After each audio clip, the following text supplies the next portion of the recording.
I met my now fiancée Jackie, fake name, when I started dating her sister. Then I married her sister a year later. We stayed married for 10 years. I knew of Jackie, but I never interacted with her as she wasn't allowed to talk to me because her mother was adamant that Jackie would try to seduce me. Jackie was a child at the time. I'm not joking. That was the reason she wasn't allowed to talk to me. That's how crazy my in-laws are. We were happy at first, but eventually my ex-wife started cheating on me. I stayed because I had children, but eventually she became violent towards us. My ex-wife got addicted to D, and then one day in 2018, she disappeared.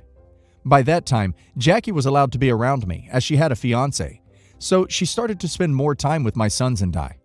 In 2019, she moved in with her brother to escape from her fiancé, and I started to see more of her as I lived in the same apartment building as my brother-in-law. Now, Jackie is a quiet, conservative woman who dresses very modestly, so it shocked me when I found her at an adult party. We thought it would be funny to enjoy each other's company because it was a weird way for us to bond over a common enemy, her sister. It was only casual S, and we never did it outside of the parties. But when the world shut down, we decided to continue partying, but just the two of us. One broken condom later, and Jackie ended up pregnant. We decided to give co-parenting a shot, and we both wanted this child, so it was going to be very easy. But telling her parents, mostly her mother, was the difficult part. My mother-in-law is insane. My ex-wife was her favorite, while Jackie was the scapegoat. What my mother-in-law put Jackie through is disgusting. A lot of it isn't really my place to talk about, but a few things that she put Jackie through. Made her attend an all-girl religious school when my mother-in-law found out Jackie was S active. Then, when she was 18, forced her into a marriage to help her be less of a W. My mother-in-law knew that Jackie's fiancé was A-ing her, but she didn't care. So when my in-laws, my mother-in-law actually, took it a lot better than we originally thought, until she got Jackie alone. Then she proceeded to A her. I won't go into too much detail. We moved 5 states away, changed our phone numbers, and we started preparing for co-parenting in our new house. We slept in separate rooms, and I was right by Jackie's side all the way through the pregnancy. Our daughter was born very early, and she was perfect. Jackie and I started dating a year after our daughter was born, and I proposed to her 1 month ago. Our daughter is almost 2 years old now, and she is her mother's clone. She has some health problems, yes, but that doesn't matter. This child was the boost that I needed to get my crap together. I haven't had a single drop of alcohol since she was born, and I'm doing a lot better mentally. Since my daughter has been born, my relationship with my sons has grown significantly. They love their little sister.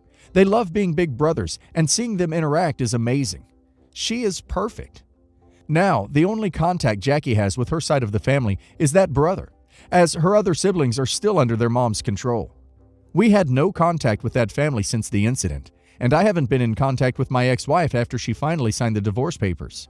So it was very shocking when I got a call from my fiancé crying, saying that my ex-wife and my mother-in-law were trying to break into the house, and I could clearly hear them screaming and banging on the door. I immediately left for home, and when I arrived, the cops were already there. Apparently, my in-laws pulled up in front of the house, and when Jackie saw them, immediately grabbed the kids and ran inside. I saw from the cameras how awful my ex-wife looked. These years have been hitting her harder than the D she takes. My mother-in-law looked crazy as always, and still dressed like Beverly Keane, and just as insane. Honestly, I don't know how to react. My older sons have always been terrified of their mother, and this incident has been really stressful. Jackie just finally crashed because she was so afraid that her family might try to kidnap the kids. She stayed up all night. The police said there's nothing my in-laws can be arrested for, as there was no evidence of their actions being malicious. I don't know why they decided to show up now. I don't know how they found us. But all I know is I'm annoyed that my future wife and my children are scared. However, today I got a text from my ex-wife that said, "Aster, the love of my life. I'm so sorry I hurt you, and I will admit that. I cheated on you, I stole from you, and I broke your heart. But I have changed. We can be a family again, me, you, and the boys. I know you missed this picture, plus video. I love you, and I'm not going to stop fighting for you. I lost you once, and I'm not going to lose you again. Nothing's going to come between us, not even that W and that little B she has. I know Jackie seduced you because she is a W. She's been a W since she was 10 years old, and I'll be surprised if that baby is actually yours. B, our youngest, is not even mine. I don't know when she caught you up in her web, but I promise you, baby, I will cut you down. I promise you." She then sent me a picture of my daughter and said, "Just look at her. She isn't your child. She has," racist slur for Asians, "eyes. You're not her father. How did Jackie convince you that you were? I promise you, I'm going to get you out." I immediately blocked her number, then just closed my eyes in frustration from what she called my child and my future wife. When I calmed down, I burst out laughing because that dumb bee forgot that my father is Asian. Also, I think it's funny that my ex-wife actually believes she has a chance with me. Why the hell would I trade Jackie for her? Jackie is that fresh glass of water in the morning, while my ex-wife looks like William Dafoe's nutsack with googly eyes stuck to them from ball sweat. I honestly was so tempted to send her the message, "Why the hell do I need you when I got the newer model?" I then get a message from mother-in-law. "You will face our Lord, and may He have mercy on your soul. He will show you His power and what He will do to sinners." Yeah, that was it. Still ducking crazy as always. I will admit, Jackie is 22 while I am 39. The disgusting things that woman did to Jackie in the name of the Lord makes me sick to my stomach. I wish my mother-in-law would burn like the witch she is. I honestly don't know why Jackie still cares about that woman. Out of all the hell my mother-in-law has put her through, I'm surprised Jackie can still smile. But does anyone have any advice? I can use some. That Dafoe's nutsack dig was gold. I'm sorry you're going through this. Maybe get a restraining order so if they show up again, the cops can do something? I'm 16 female. I live with my aunt in Colorado. I have a sister who is 22 female. We grew up in New York with our mom. Never knew our dad. My mom passed when I was only 2 in a car accident. That's when we moved to Colorado. But a lot of people from my mom's life still kept in contact with the family. One of these people was Jared, who our aunt always told us had been close friends with my mom. When my sister was 17, her and my aunt's then husband had a huge explosive fight and she left. She went back to New York and told us Jared had agreed to let her rent a room from him. 2 years later, they told us they were dating, which we all thought was super weird. But by that point, my aunt was in the middle of her divorce, and it was getting really nasty with custody of their kids. And since my sister was all the way in New York, even though she told us she thought it was odd, my sister told her she was happy, and she loved him, and he treated her well. We knew nothing had been going on before then because my sister had been dating this girl for about a year before she started dating Jared. So fast forward to now, and my aunt is getting ready to move out of this house because she can't afford the payments on her own. So we had to empty out the basement, and she gave me all of my mom's stuff that had been buried down there to go through. There were all kinds of pictures and letters and journals, and even though it was cool to see that side of my mom, there was also a lot of stuff that was TBI, and I actually found letters from my sister's now boyfriend to my mom from when he was deployed. Really romantic stuff. Saying stuff that would suggest they were dating, or at least had been together more than once. These letters are literally up until a week before the accident. One of them was still unopened because I guess it had arrived after she had died. Do I tell my sister? She does finally seem the happiest she's ever been. I don't know what to do. Age gap. Dated the mom previously. Last thing on the creep checklist is if your sister looks like your mom. Really round out the ick factor. Update 1. So I ended up taking a few pics of the letters and texted it to my sister and said I found a whole bunch of them in mom's old stuff, that I could send her pics of the rest if she wanted. And that's all I said, because I didn't want her to think I was judging her or her relationship or anything. A few minutes later, I get a call from my sister's phone and I answer it. But it's not my sister, it's Jared. And he was so pissed off. And it was kind of scary because I've always gotten along with Jared. But he flipped out. He told me that I was trying to start drama and that those letters were from a long time ago and he didn't know my mom had kept them and it was an invasion of his privacy for me to read them. He told me that I'd better throw them out and not tell my sister about it. That she's happy and she's finally recovering. My sister had a really bad eating disorder up until recently. She was hospitalized a lot when she was a teenager and gaining weight, and telling her about this could stress her out and be triggering. It's always a control thing.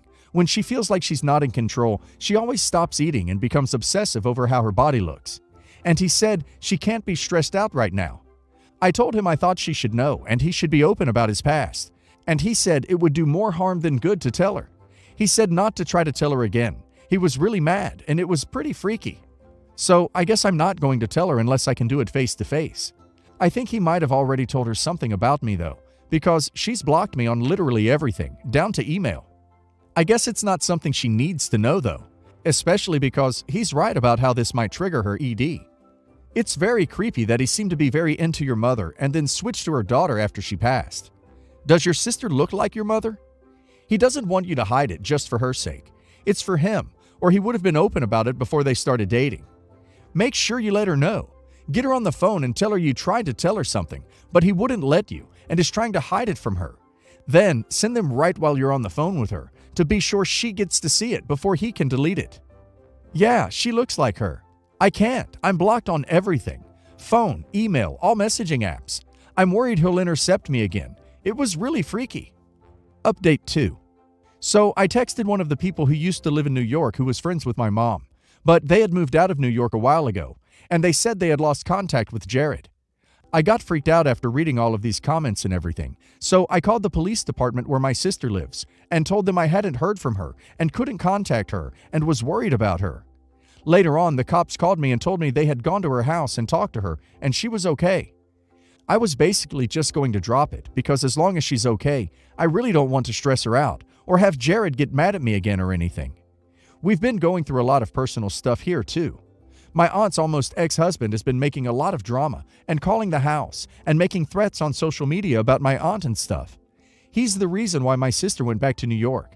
He's not a nice guy and is super creepy and My aunt's already had to call the cops on him for driving over here drunk at like 3 a.m. and pounding on the door.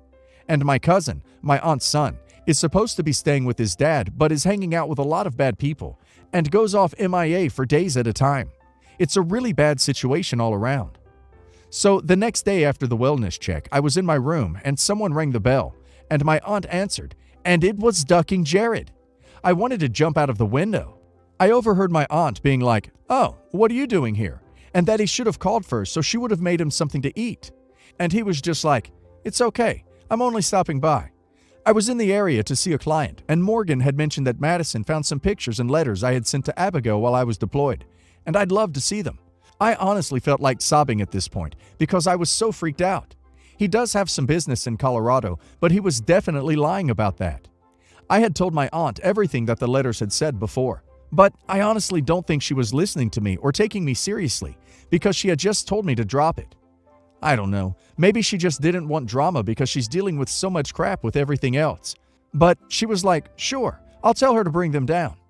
It didn't really matter because I still have copies of the letters on my phone and laptop. But walking down the stairs and giving him the letters was so terrifying. My hands were literally shaking. He was standing behind my aunt, but I swear he looked like he wanted to punch me. My aunt had just gotten a phone call from a lawyer or something, so she went to answer it, and he snatched the letters from me and told me to back the duck off. He was so pissed. He definitely knew it was me who called the cops on him. And then when he left, he just waved at my aunt because she was on the phone in the kitchen, and then came over and gave me a really weird awkward hug, and then just left. I don't know what else to do at this point, so I'm going to wait until things with my aunt get less crazy, and then I'll talk to her about it again. Update 3. We've been going through a lot here. My aunt and her soon-to-be ex are getting a divorce, and it's really nasty. They were fighting for custody of her kids. My aunt called my sister to let her know what's going on. After she was done talking to her, my sister asked to talk to me. I got on the phone with her and she said that Jared had told her that I was trying to cause problems, going through his personal things and coming up with lies about him. I told her that all I had done was find letters he had written to Mom and tried to tell her about them. She said that I had no right reading the letters he sent to our mom, that those were personal and I should have just given them to him without reading them. She also said that Jared had already told her about his past with our mother. He says that our mom emotionally manipulated him, that she was toxic and to him, and that's why he got so upset when he found out I had found the letters. She said our mom used him and took advantage of him, and that I needed to mind my own business, that she was happy and didn't want me to meddle. I don't believe anything he said about my mom. The letters definitely didn't make it seem like she was taking advantage of him or anything. It seemed like he was super into her too. But either way, there isn't anything else I can do. She knows about the letters, and I guess she's okay with it and wants to believe what Jared is saying. She told me to mind my own business, and I'm going to, because at this point, there isn't anything else I can do, and I need to focus on school and everything that's going on here.